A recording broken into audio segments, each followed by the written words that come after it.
L'artiste plasticien Jean-François Fourtou est connu dans le monde entier pour ses sculptures monumentales et décalées. Et notamment pour un bestiaire vivant et coloré dont il a bien sûr habillé la maison de sa résidence de Marrakech. Car pour lui, l'architecture et l'aménagement font partie de son art et c'est avec gourmandise qu'il détourne nos sens et joue avec la norme. Un sens de la dérision et du loufoque qui l'a poussé encore un peu plus loin dans les 3 maisons qu'il nous propose de découvrir aujourd'hui. Déposée au bord d'une allée à l'orée de la Palmeraie, celle-ci est la maison tombée du ciel, comme il l'appelle. Posée sur son toit, elle est en fait la réplique exacte de la maison de son grand-père. Et pour entrer, c'est par la fenêtre. L'extérieur, c'est à peu près la réplique de la maison telle qu'elle était. À l'intérieur, par contre, c'est une inspiration de l'univers dont je me souviens quand j'étais enfant, chez lui ou aussi dans des maisons de personnes âgées chez qui j'ai pu aller. Hommage discret à nos grands-parents, on y pénètre comme dans sa mémoire, car derrière les facéties de Jean-François, qui vous fait marcher au plafond et qui suspend les toilettes, se cache un tour de passe-passe de l'artiste qui déstabilise notre cerveau, obligé à laisser tomber ses repères habituels et le cadre de la raison.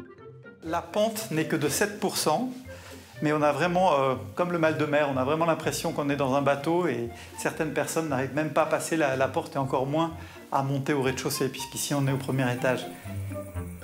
Pris d'un vertige dans l'espace, le visiteur est prêt pour un saut dans le temps. Et c'est donc sans les garde-fous habituels de son jugement qu'il est plongé dans les souvenirs d'enfance et un puissant sentiment du passé. En tout cas, dans tous les cas, ça a un impact très souvent, surtout dans les personnes de ma génération, voire plus, de réminiscence d'une période qu'ils ont vécue quand ils étaient plus jeunes, parce que tous ces univers assez modestes à l'intérieur, tout le monde les a connus ou a eu une grande-tante ou un grand-père qui pouvait vivre dans une maison comme ça. Pour continuer à explorer les émotions de l'enfance, on poursuit la visite avec la maison de géant. Entièrement réalisée à l'échelle 2/1, elle vous donne le sentiment que vous êtes 2 fois plus petit, ce qui vous transporte à l'âge de 2 ans environ. Les sensations éprouvées ici sont donc au-delà de notre mémoire, enfouies avant les souvenirs. Tous les meubles ont été faits double de l'échelle, ce pull également, mais la seule chose que j'ai trouvée à la bonne taille, c'est un soutien-gorge qui est absolument incroyable. Et ça, c'est la seule chose que j'ai pas eu à faire, que j'ai trouvé telle quelle.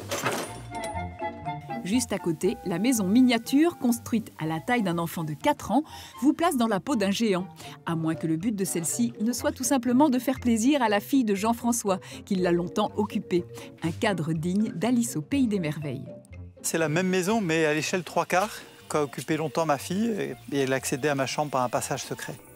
En retrouvant le grand air du jardin, on reprend un peu ses esprits, même si quelques insectes géants entretiennent ça et là sur le chemin le charme de ce changement d'échelle dans l'espace et dans le temps.